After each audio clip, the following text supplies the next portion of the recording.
कुछ लोग ये हैं कि पैसा बनाने में लगे हुए हैं, चुनाव जब आ जाएगा तो दारू मुर्गा पंडित यह बंटवा देंगे, या जो गांव के जो इस तरह के लोग होते हैं, कुछ वोट के सौदागर होते हैं, हर जगह पाए जाते हैं कि वोटों को सौदागरों के माध्यम से वो अपना जो है गांव में घुसते हैं, कहीं जो जहां जरूरत होती है अनैतिकता का सहारा लेते हैं, दारू बंटवाते हैं, मुर्गी कटवाते हैं और साड़ी बंटवाते हैं, इस तरह से जो है लालच दे करके पैसा बांट करके चुनाव जीतने का काम करते हैं।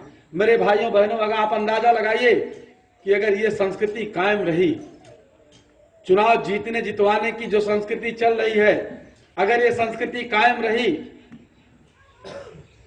तो फिर लोकतंत्र कहां जा रहा है और जो दबे कुचले लोग हैं उनकी स्थिति क्या हो रही है। अप्रत्यक्ष रूप से आप देखेंगे आज जो है चुनाव लड़ने का अधिकार से वंचित कर दिए गए हैं। आप प्रत्यक्ष रूप से भले ही दिखाई दे चुनाव सब लड़ सकते हैं, लेकिन आप प्रत्यक्ष रूप से 10 लाख रुपया हो तो जिला पंचायत की दावेदारी करिए भैया नेताजी। 10 लाख रुपया अगर आपके पास हो, 4-5 लाख पार्टी में देने के लिए, 2-3 लाख कार्यकर्ताओं को देने के लिए, तब आप जो मतलब कि लोकतंत्र ये एक बिजनेस बन चुका है। मतलब कि लोकतंत्र ये बिजनेस बन चुका है। क्या ये उचित है?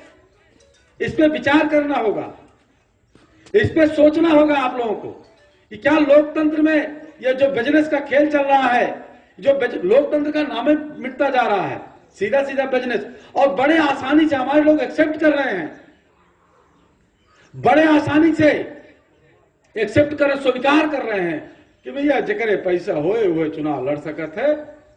और हमें ही लोग कहते हैं कि ये चुनाव लड़े आए हैं, एक गाड़ी लेके आए ने चुनाव लड़ी आए, फलाना 12 फार्चूनर लेके टहरत ओकरे साथे 10 गनक टहरत हैं और दई पैसा दे के आए गया, टिकट लेके आए गए, वो जीते चुनाव।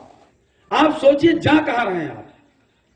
और अगर इसमें से निकल करके देखिए साथी, आवश्यकता आविष्कार की जननी है। आज की डेट में आवश्यकता है इस बात की कि जो एक गंदी संस्कृति डेवलप हो रही है, समाज एक गंदी परंपरा को स्वीकार करते जा रहा है, उसको रोकने के लिए काम करना होगा। अगर रोकने के लिए काम नहीं करोगे, आने वाला इतिहास माफ नहीं करेगा आपको। बाबा साहब अम्बेडकर संविधान सभा में इस बात पे बहस होती है, खास करके उसमें जो धनी लोग रहते हैं वो कहते हैं इस बात को कि वोट देने का अधिकार जो जिनके पास एक निश्चित जमीन हो वो राय देते हैं, सुझाव देते हैं। ड्राफ्टिंग कमेटी के चेयरमैन बाबा साहब को सुझाव देते हैं कि वोट देने का अधिकार सबको नहीं दिया जाना चाहिए, जो एक निश्चित एक मानक बना दिया जाए कि जिसके पास इतनी संपत्ति होगी, जिसके पास इतनी जमीन होगी और जो जिसके पास इतनी शिक्षा होगी। बाबा साहब को सामने बात रखी जाती, तरह तरह का तर्क दिया जाता है। इन जाहिलों को वोट देने का अधिकार दे करके क्या फायदा होगा, ये बिक जाएंगे, ये वोट इनके वोट का महत्व नहीं समझेंगे, गलत लोग चुनाव जीत जाएंगे। इस तरह की बात इनके सामने रखी जाती है संविधान सभा में। लेकिन बाबा साहब इस बात को समझते हैं, इस बात को बाबा साहब बाखूबी जान रहे होते हैं। अगर हम जमीन का जो है आधार पे जो है वोट का तय करते हैं, योग्यता तय करते हैं, तो जो है हम लोगों के हमारे लोगों के पास जमीन नहीं है। अगर हम शिक्षा पे तय करते हैं कि इतना शिक्षा जिसके पास होगी वो चुनाव लड़ेगा, अगर हम इसको तय करेंगे तो हमारे लोगों के पास शिक्षा नहीं है, क्योंकि पढ़ने लिखने का अधिकार नहीं था तो शिक्षा कहां से आएगी। बाबा साहब कहते हैं कि वोट देने का अधिकार सबको मिलेगा।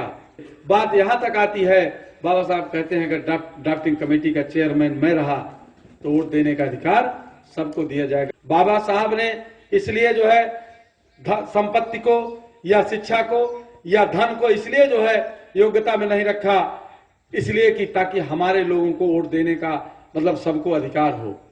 और अगर ये रख दिया जाता कि जिसके पास धन होगा वही वोट दे सकता है, और साथियों एक चीज और है, जो वोट दे सकता है वही चुनाव लड़ सकता है, जो वोट नहीं दे सकता वो चुनाव नहीं लड़ सकता। तो अगर ये दिन निर्धारित कर दिया जाता कि पैसा जिसके पास हो वही चुनाव वोट दे सकता है, तो फिर हमारे लोग या संसद के विधानसभा के दरवाजे से बाहर ही रहते, झाड़ू पोछा करते, लेकिन अंदर न जा पाते। लेकिन आज की जो स्थिति है अप्रत्यक्ष रूप से बनती जा रही है कि बिना जो पैसे वाला नहीं है, तो अगर चुनाव लड़ भी गया तब भी उसको जो है जमानत उसकी जब्त हो जाती है।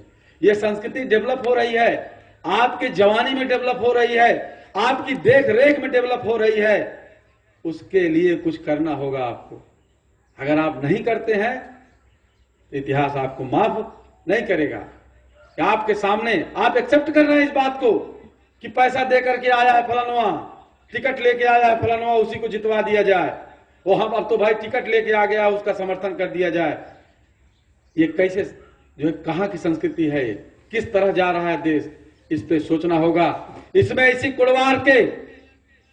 कुड़वार की धरती से निकल के आना होगा और एक कहना होगा, इस गंदी परंपरा को, इस गंदी वोट की खरीद बिक्री को हम रोकने का काम करेंगे, ताकि जब इतिहास लिखा जाए, जब भी इतिहास लिखा जाए, इतिहास के पन्नों में बात लिखी जाए, ये गंदी परंपरा कायम हो चुकी थी।